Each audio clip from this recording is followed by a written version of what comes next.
Hiya, folks. This is Bill Stern with another thrilling story from the world of sports.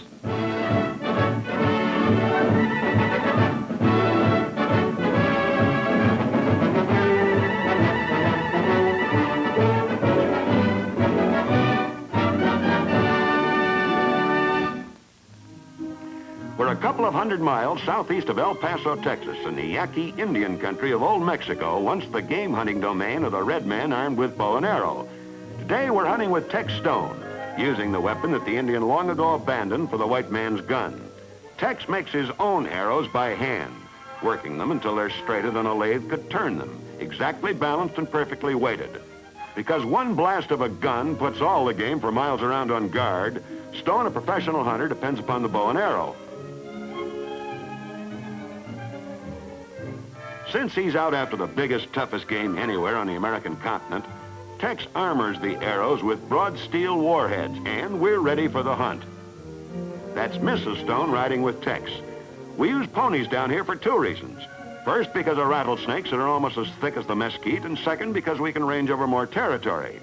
We're hunting one of the speediest beasts on 4 feet, believe it or not, Ripley, the wild pig. In Mexico, it's called the javelina. In scientific jargon, the white-collared peccary. And there's one now, the meanest, most ferocious man-killer of all American wildlife. We're downwind of the pig. He hasn't scented us yet. Now comes the ticklish part. The hunter has to get in close with the bow and arrow. Tex knows what he has to do, but he can't even imagine what Brother Boar will do. At this point, Stone can't even see his prey. Maybe lying in a bush, waiting to charge with slashing, murderous tusks.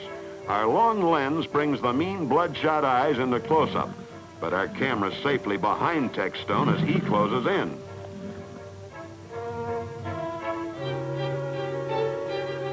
An exceptional wild animal picture. Usually wary, possessed of the keenest sense of smell and an unparalleled instinct for the presence of an enemy, this pig hasn't yet got wind of the hunter. Tex is lucky. This one's a stray. Otherwise, he'd have been discovered and probably charged by the pack. Look at those bristles rise on his neck. The pig's got wind of Tex, who's plenty close for a rifle shot, but not for bow and arrow. In a split second, it might turn and charge or retreat out of range. It's now or never for Tex.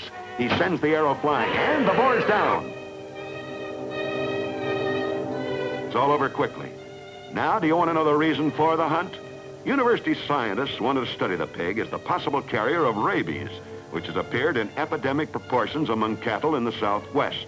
So now Mrs. Stone goes on the hunt for another specimen. The bow she uses demands a 70-pound pull, 10 pounds less than the one Tex uses, which means that the lady has to get even closer for a telling shot.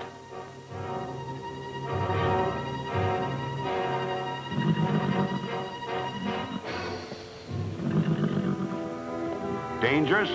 Certainly. Only weeks before, a bullet-wounded boar charged the hunter, downed him, and chewed his right arm off to the elbow. In packs, they kill with vicious fury. It takes iron nerve to stalk such a thing armed with what many consider no more than a toy.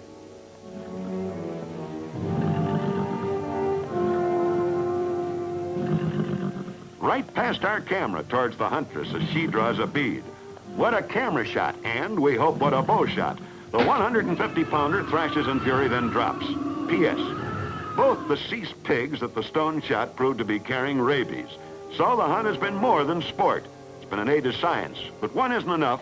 It's up to Tex to supply the material for study, and he can't quit with one. So the hunt for the wild pig goes on, no matter what comes up. Wait, that's no wild pig. That's a mountain lion. It's been raiding sheep, so it's a dangerous animal.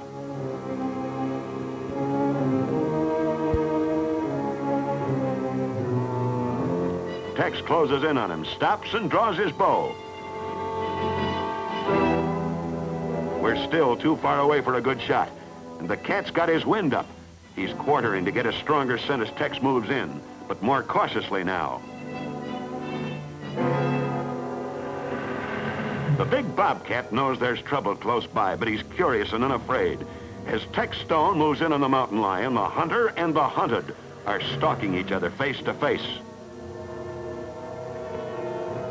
This is a foe that Tex respects. Last time he encountered one, the archer missed with his arrow and now carries a 15-inch scar around his waist as a souvenir. Believe me, this is a lot closer than it's safe to get to a mountain lion without bars in front of it. One of the finest camera shots ever made of a wild mountain lion.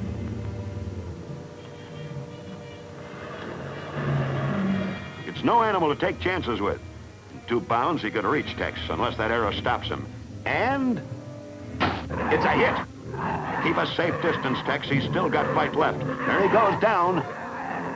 Cautiously, Tex swings another arrow before moving closer on the furious, wounded mountain cat, wild with pain and rage. He's taking no foolish chances, since dying cats often play possum to get one last opportunity to attack the enemy. Stone has blazed the trails across continents, 3 of them hunting lions, tigers, and leopards with bows and arrows.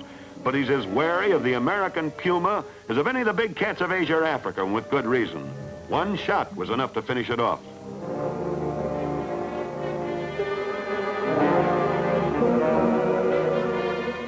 What an animal, 300 pounds a killer, that most Americans never realized existed on our continent. In our own western states, in the mountains of New Mexico and Arizona particularly, hunting the big bobcat is not only a sport, it's a civic duty joined in by ranchers from areas that often cover a couple of 100 square miles. They go mounted with packs of dogs that know their jobs from instinct as well as past experience.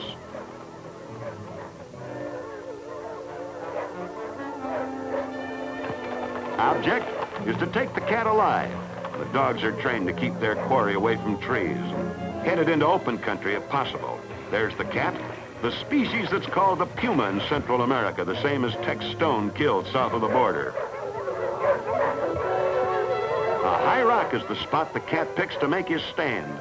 Some instinct tells him he's out of reach of the yipping dogs and a place he can defend.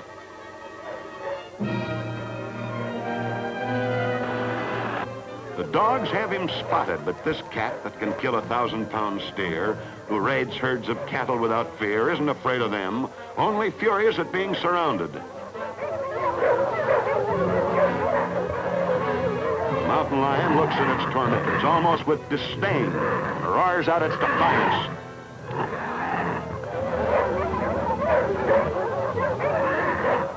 Dangerous thing about this situation is you can't tell what he'll do.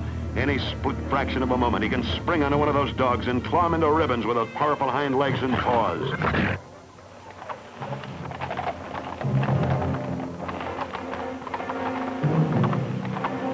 The dogs know doggone well they don't want to reach that surly beast. It would be pure murder.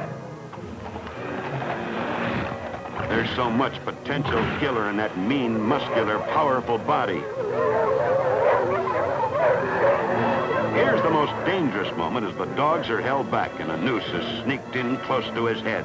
It's spring now or never, and never it is, as the hunter puts the noose where it'll choke most of the fight out of him. Most of the fight's gone. Not all of it.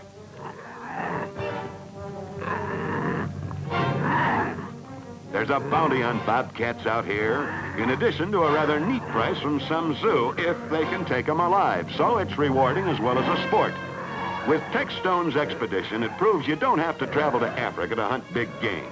You can bring them back dead or alive right here at home for hunting thrills.